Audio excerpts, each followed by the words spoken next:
দাদা, তোর খুব কষ্ট হচ্ছে না রে? তোকে দেখার তো আর কেউ নেই। তুই চুপ করবি নয়ন।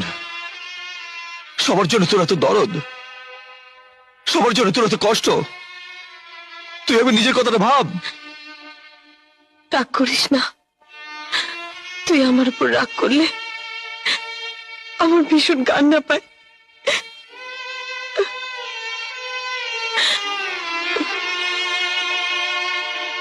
নয়ন, কেঁদো না নয়ন। যার যা কপালে আছে তা কেউ খণ্ডাতে পারে না।